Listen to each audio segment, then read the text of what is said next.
नमस्कार। न्यूज उत्तर प्रदेश के पॉडकास्ट खबर दिन भर में आपका स्वागत है। तारीख 30 अगस्त, दिन सोमवार। मैं वसुंधरा। आज के मुख्य समाचार। जन्माष्टमी के अवसर पर मथुरा पहुंचे सीएम योगी।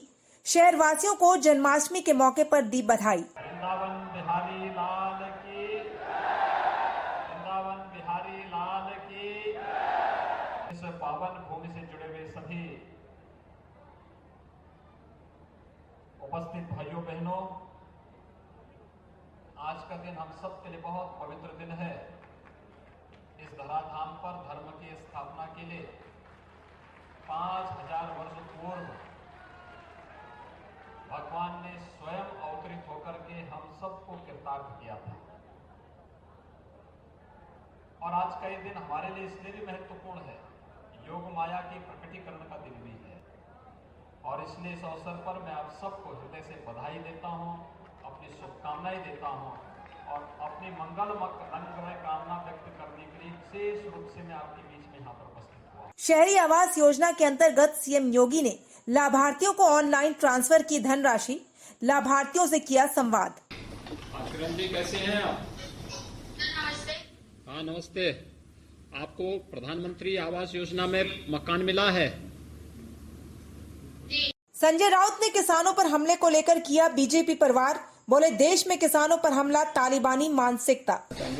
किसानों पर हमला होना इस देश के लिए बहुत ही शर्मनाक है। ये एक प्रकार से तालिबानी मानसिकता है। 2022 चुनाव में राजा भैया की धमाकेदार एंट्री। राम जी का आशीर्वाद लेकर अयोध्या से शुरू करेंगे जनसंपर्क अभियान। शुभारंभ इसका अयोध्या से है। प्रभु श्री राम का आशीर्वाद लेकर के, हनुमानगढ़ी में हनुमान जी महाराज का आशीर्वाद लेकर के फिर शुभारंभ। किसानों पर हमले को लेकर किसान नेता राकेश टिकैत का बयान। कहा, देश में सरकारी तालिबानों का कब्जा हो चुका है। हमने कहा कि देश पे सरकारी तालिबानों का कब्जा हो चुका है। देश में सरकारी तालिबानों के कमांडर मौजूद है। ये थे मुख्य समाचार। अब खबरें विस्तार से।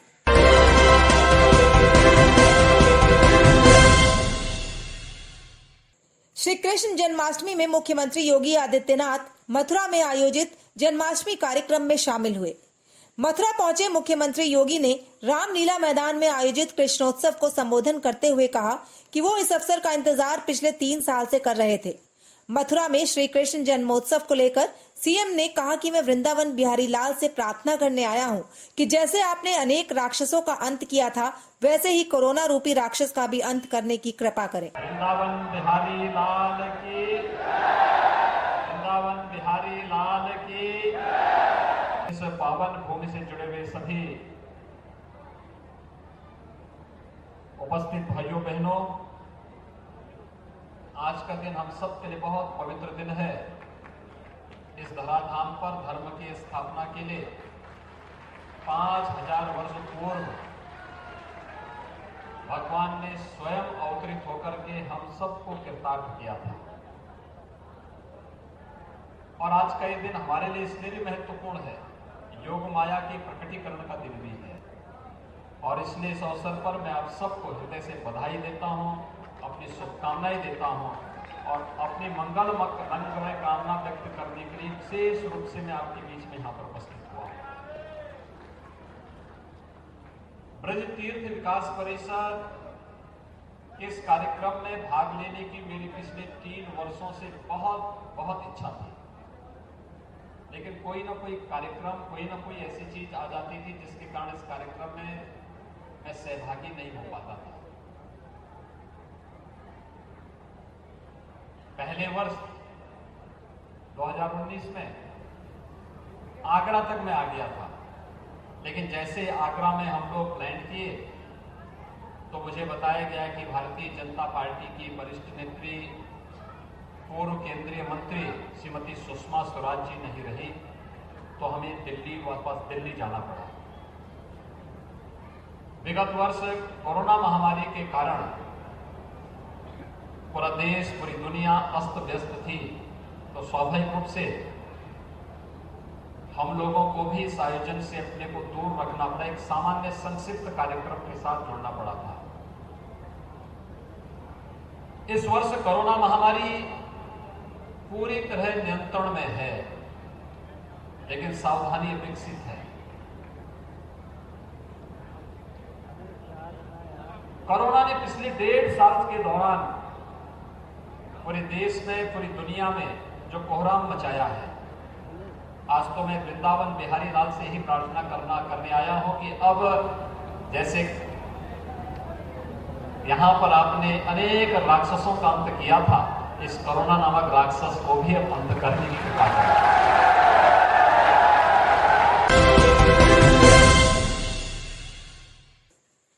उत्तर प्रदेश की योगी आदित्यनाथ सरकार ग्रामीण के साथ शहरी गरीबों को भी आवास देने की बड़ी मुहिम चला रही है। इसी क्रम में सीएम योगी ने प्रधानमंत्री आवास योजना के लाभार्थियों को धनराशि ऑनलाइन ट्रांसफर की। पीएम आवास योजना में गरीबों को लाभ देने के क्रम में 2017 से पहले ग्रामीण और नगरीय क्षेत्र में उत्तर प्रदेश अन्य राज्यों के आसपास भी नहीं था। उन्होंने इस मौके पर पीएम स्वनिधि योजना के लाभार्थियों से वर्चुअल संवाद भी किया। किरण जी, कैसे हैं आप? नमस्ते। हाँ, नमस्ते। आपको प्रधानमंत्री आवास योजना में मकान मिला है? जी कितना पैसा अब तक मिला है?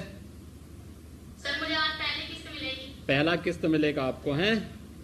जी आपको अपना चयन करवाने के लिए किसी को पैसा देने की आवश्यकता तो नहीं पड़ी? नहीं सर। कोई सिफारिश की आवश्यकता?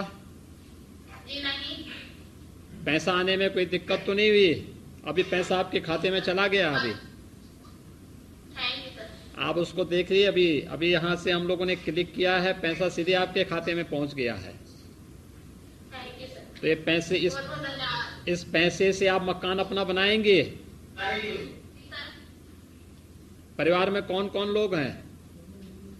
सर, हम 3 सदस्य हैं। हाँ, एक बेटी है। अच्छा, एक बेटी है, एक आपके पति हैं और एक आप हैं। पति क्या करते हैं आपके? दैनिक मजदूरी करते हैं। अच्छा। अब देखिए, आपका ये मकान बन जाएगा। आप समय पे पैसा इसी कार्य पे खर्च करवाइए, ठीक है ना?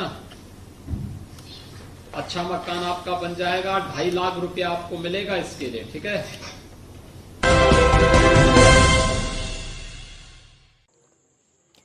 हरियाणा के करनाल में किसानों पर हुआ लाठीचार्ज को लेकर विपक्ष लगातार सरकार पर हमला बोल रहा है। शिवसेना सांसद संजय राउत ने भी किसानों पर लाठीचार्ज की आलोचना की है। संजय राउत ने कहा है कि किसानों पर हमला देश के लिए शर्मनाक घटना है। ये एक तरीके की तालिबानी मानसिकता है। किसानों पर हमला होना ही देश के लिए बहुत ही शर्मनाक है। ये एक प्रकार से तालिबानी मानसिकता है। जो किसान 2 साल से अपने न्याय के लिए बैठे हैं, गाजीपुर बॉर्डर पे, हरियाणा बॉर्डर पे, जो किसान अपने न्याय के लिए आवाज उठाते हैं, उनको सीधा सर फोड़ने का आदेश आपका एक एसडीएम देता है और सरकार को उसकी थोड़ी भी वेदना नहीं होती, तो ये सरकार कैसी गरीबों की और किसानों की सरकार आप बोल सकते हो? आप किसानों के मन की बात नहीं सुनते। जिस दिन जालियांवाला बाग का स्मृति दिन मेमोरियल कुछ कार्यक्रम चल रहा था, हिंदुस्तान के स्वतंत्रता संग्राम को 75 साल हो गए, उसका उत्सव हम मना रहे हैं। और जिस किसानों ने देश के स्वतंत्रता के लिए बड़ा योगदान दिया, बलिदान दिया, उसको आज भी आप गुलाम समझते हो। हरियाणा में जिस तरह किसानों पे हमला हुआ, क्या कहना चाहेंगे सर? किसानों पर हमला होना ही देश के लिए बहुत ही शर्मनाक है। ये एक प्रकार से तालिबानी मानसिकता है। जो किसान 2 साल से अपने न्याय के लिए बैठे हैं, गाजीपुर बॉर्डर पे, हरियाणा बॉर्डर पे, जो किसान अपने न्याय के लिए आवाज उठाते हैं, उनको सीधा सर फोड़ने का आदेश आपका एक एसडीएम देता है और सरकार को उसकी थोड़ी भी वेदना नहीं होती, तो ये सरकार कैसी गरीबों की और किसानों की सरकार आप बोल सकते हो? आप किसानों के मन की बात नहीं सुनते। जिस दिन जालियांवाला बाग का स्मृति दिन मेमोरियल कुछ कार्यक्रम चल रहा था, हिंदुस्तान के स्वतंत्रता संग्राम को 75 साल हो गए, उसका उत्सव हम मना रहे हैं। और जिस किसानों ने देश के स्वतंत्रता के लिए बड़ा योगदान दिया, बलिदान दिया, उसको यूपी में अगले साल फरवरी या मार्च में विधानसभा चुनाव होने हैं। ऐसे में प्रतापगढ़ के कुंडा से विधायक रघुराज प्रताप उर्फ राजा भैया मंगलवार से चुनावी रण का शंखनाद करने जा रहे हैं, जिसकी तैयारियां पूरी हो चुकी हैं। राजा भैया कल कुंडा के बेती महल से चुनावी यात्रा की शुरुआत करने वाले हैं। राजा भैया अयोध्या में रामलला के दर्शन के बाद चुनावी जनसेवा संकल्प यात्रा की शुरुआत करेंगे। उत्तर प्रदेश में जनसेवा संकल्प यात्रा के नाम से जनसंपर्क होगा। शुभारंभ इसका अयोध्या से है। प्रभु श्री राम का आशीर्वाद लेकर के, हनुमानगढ़ी में हनुमान जी महाराज का आशीर्वाद लेकर के फिर शुभारंभ। हमारा जनसंपर्क अब तेजी के साथ पूरे प्रदेश में आरंभ होगा। गठबंधन के विषय में जैसे ही कोई ठोस बात होगी आपको जरूर सूचित करेंगे।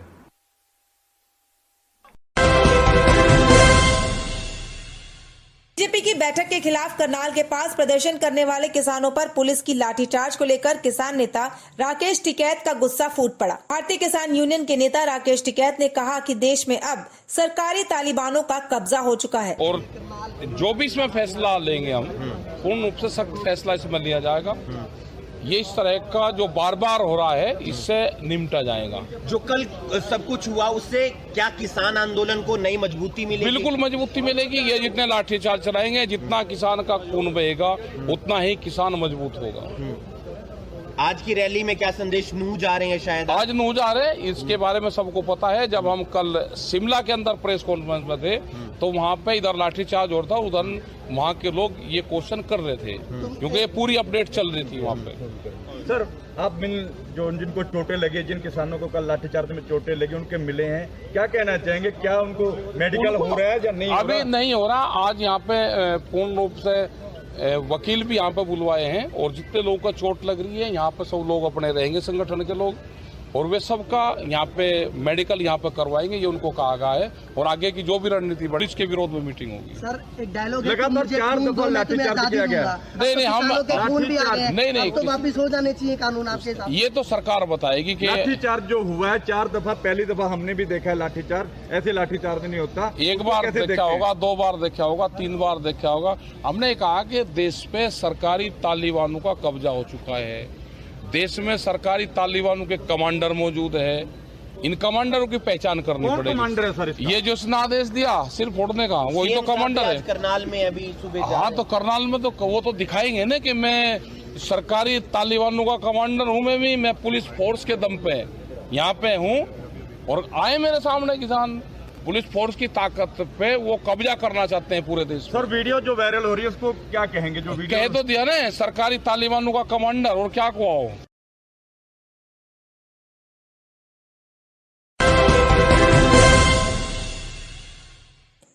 हर रोज की तरह एक बार फिर आपके लिए लेकर आए हैं पहचानो कौन का सेगमेंट। इसमें हम आपको सुनाते हैं एक आवाज। वो आवाज एक राजनेता की या एक अभिनेता की होती है। आपको ये आवाज पहचाननी होती है और कमेंट बॉक्स में लिखकर बताना होता है ये आवाज किसकी है। तो सुनिए आज की आवाज और अपना सही जवाब लिख भेजिए कमेंट बॉक्स में। इस बुलेटिन में इतना ही। कल फिर मिलेंगे कुछ नई खबरों के साथ। नमस्कार। हम तो सोचे थे संजीव कुमार के घर में बच्चन पैदा हुए, लेकिन जब आँख खुली तो देखा साला हम तो शशि कपूर है।